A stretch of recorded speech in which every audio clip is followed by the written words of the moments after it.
할렐루야. 하나님께 영광 돌립니다. 이제 33절부터 36절로 갑니다. 기도합니다. 하나님 영광과 감사와 존귀가 하나님께 있습니다. 로마서 11장의 말씀들을 열어주시니 감사합니다. 이 말씀을 사모하고 묵상하는 모든 조용 축복하시며 오늘도 종을 통해서 말씀하실 하나님을 찬양합니다. 종을 낮추시고 겸손하게 하시고 오직 말씀에 통로만 되게 하옵소서. 예수님의 이름으로 사모하며 기도합니다. 아멘. 자, 여러분, 11장에서 강렬하게 느껴지는 것은 바울의 확신이다 그랬습니다. 이스라엘 자기 백성들을 향한 자기 백성을 절대 버리지 않는 이런 하나님의 속성에 대한 확신, 언약에 대한 확신, 지금도 하나님은 일하고 있다는 이런 확신들. 그러므로 바울은 자기에게 주어진 직분을 귀하게 여겼고 이스라엘 백성들을 향한 하나님의 사랑을 지금 귀하게 선포하고 있다는 겁니다.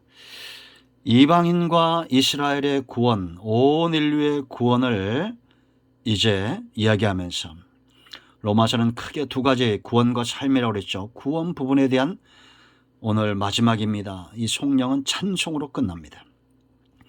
이 찬송이 왜 귀합니까? 믿음 있는 자의 몫이고 찬송은 깨닫는 자의 몫이다라는 것입니다.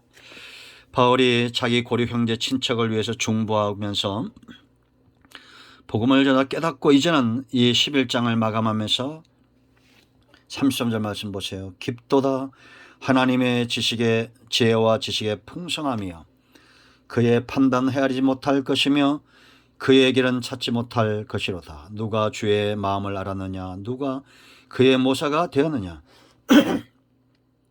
누가 주께 먼저 드려져 갚으심을 받겠느냐? 이는 만물이 주에게서 나오고 주로 말미암고 주에게로 돌아갑니다. 그에게 영광이 세세히 있을지어다. 아멘. 저는 우리의 삶도 찬양과 감사가 항상 넘치되 하나님께서 우리 가운데 행하실 일들에 대해서 눈이 떠지고 귀가 열려지고 믿음에 서고 깨닫고 그러므로 하나님을 찬양하는 삶이 있기를 원합니다. 단지 누군가 찬양을 했고 성경이 그렇게 말하고 남들이 다 하니까 하는 그런 찬양이 아니라 내 삶 가운데 깨닫게 되는 은혜, 믿어지는 은혜가 있어야 된다는 겁니다. 깊도다 그렇습니다. 무엇이 깊도다는 거니까 하나님의 지혜와 지식의 풍성하며 그럽니다. 구속의 모든 역사 가운데 인류를 향한 자기 백성을 향한 하나님의 구원 계획은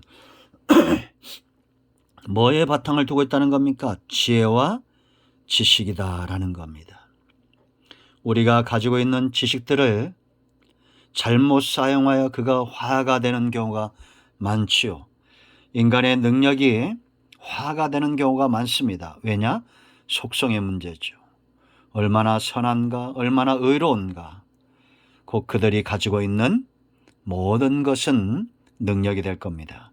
하나님은 신실하신 분이고 긍휼이 푸신 분이고 32절에서 우리가 보았던 대로 모든 사람이 불순종할 때 하나님의 긍휼이 더 크게 나타나는 겁니다. 그러므로 하나님의 지혜와 지식은 풍성한 겁니다. 그러므로 여러분 성도는 무엇에 붙들린 존재입니까? 하나님의 지혜와 지식에 붙들림 받은 존재다 이렇게 생각하시면 됩니다. 인간의 판단, 인간의 능력으로 가늠할 수 없고 감당할 수도 없는 것입니다. 그렇다면 성도는 마땅히 여호와 일에 하나님이 준비하시는 놀라운 일들을 기대하면서 기도하고 그 인자와 준엄하심 가운데 머물러 있는 것이 굉장히 중요하다라는 겁니다.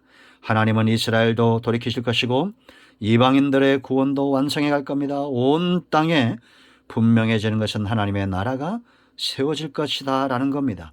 저와 여러분의 삶을 돌이켜볼 때 우리의 지혜와 우리의 지식으로 감당할 수 없는 부분들이 있습니다. 그때는 우리 판단하면 안 되겠죠. 하나님께서 판단하시고 이끌어 가시는 일에 우리가 순종하고 수종드는 삶이 복이 있다라는 겁니다. 성경의 모든 사람들이 믿음에 서기까지는 엎어지고 넘어지고 다시 일어나고 그러면서 하나님의 일하심을 깨닫죠. 그동안에 하나님은 그들의 삶을 주관하시고 그들의 손을 잡아주시고 넘어질 때 이렇게 세우시면서 하나님의 지혜와 지식으로 이끌어 가심을 양육함을 우리가 볼 수 있다라는 겁니다. 자, 33절 보세요. 그의 판단은 헤아리지 못할 것이며 그의 길은 찾지 못할 것이로다 라고 말합니다. 하나님이 행하신 일들을 우리가 내일 알 수 없는 연약한 존재가 어떻게 알겠습니까? 그러나 분명한 것은 이것은 구원의 길이고 이제 36절에서 결론을 말한 대로 우리가 다 주님께로 돌아간다라는 거죠. 가장 우리가 찾지 못할 길이지만 가장 능력 있는 길이고 안전한 길이다. 34절 누가 주의 마음을 알았느냐? 누가 그의 모사가 되었느냐? 세상에 어떤 위인도 어떤 성인도 하나님을 이끌 수 없다는 겁니다. 피조물이기 때문입니다. 피조물은 절대 창조주보다 우월할 수 없습니다. 우리의 모든 삶은 하나님으로부터 그 지혜가 전달되어져야 됩니다. 우리가 하나님을 앞서가거나 하나님께서 말씀하시는 것들에 대해서 우리가 거역할 수 있는 존재가 아닙니다. 우리는 피조물이죠. 35절 누가 주께 먼저 들어서 갚으심을 받겠느냐? 도움이 필요 없다는 겁니다. 온 우주를 창조하시고 주관자가 되시기 때문에 사람의 도움을 받는 분이 아니다라는 겁니다. 우리의 몫은 믿음이고 우리의 몫은 감사고 찬송이고 우리에게 주어진 사명은 하나님을 경배하는 것이고 이 나라를 위해서 우리가 복음 전도자로 쓰임받는 겁니다. 우리는 절대 판단자의 위치에 있지 않습니다. 자, 30절 이는 만물이 주에게서 나오고 하나님의 지혜와 지식으로 만물이 주께서 나오고 주로 말미암고 주에게로 돌아갑니다. 그에게 영광이 세세 있을지어다. 아멘. 우리의 삶이 항상 이와 같길 원합니다.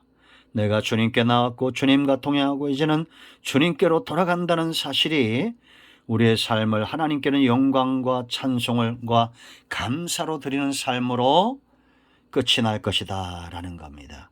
아멘. 우리가 하나님과 동행하고 있고 주로 말미암고 있다면 그리고 하나님께로 돌아간다면 우리의 염려와 근심은 큰 의미가 없을 겁니다. 하나님은 신실하신 분이고 능력이 있고 사랑이 많으신 분입니다. 그 하나님이 우리를 어떻게 만드셨겠어요? 그리고 그 하나님이 우리를 포기하시겠습니까? 마침내 하나님 나라로 저와 여러분을 이끌어 갈 줄로 믿습니다. 이제 11장을 정리합니다. 11장은 하나님의 신실하심을 말하고 있습니다.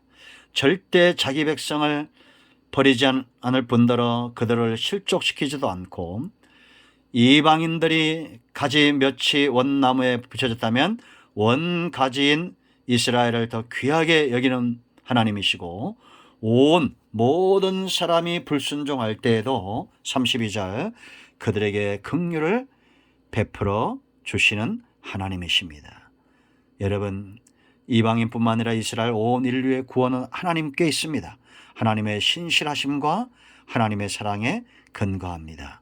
우리가 이 신실하심과 이 사랑을 체험하고 하나님을 찬양하고 하나님께 영광을 돌리는 귀한 삶을 살기를 축원드립니다. 이것이 우리의 몫입니다. 영광이 세세에 하나님께 있을지어다. 아멘. 기도합니다. 하나님 이 말씀대로 되기를 원합니다. 온 인류의 구원은 하나님께 있으며 하나님의 지혜와 지식과 신실하심과 긍휼하심에 있음을 알고 담대하게 구원을 선포하며 복음을 선포하는 삶을 살게 하옵소서. 말씀하신 하나님을 찬양합니다. 예수님의 이름으로 사모하며 기도합니다. 아멘. 이제 선포합니다. 나선 예수의 면 우리 가운데서는 모든 흑암과 어둠의 영들은 묶임어 떠나갈지어다. 온 영과 온 마음과 온 육체는 치유되며 회복될지어다. 예수님의 이름으로 깨끗함을 받을지어다. 예수님의 이름으로 선포하며 축복하며 치유하며 기도합니다. 아멘. 응답되었습니다. 할렐루야.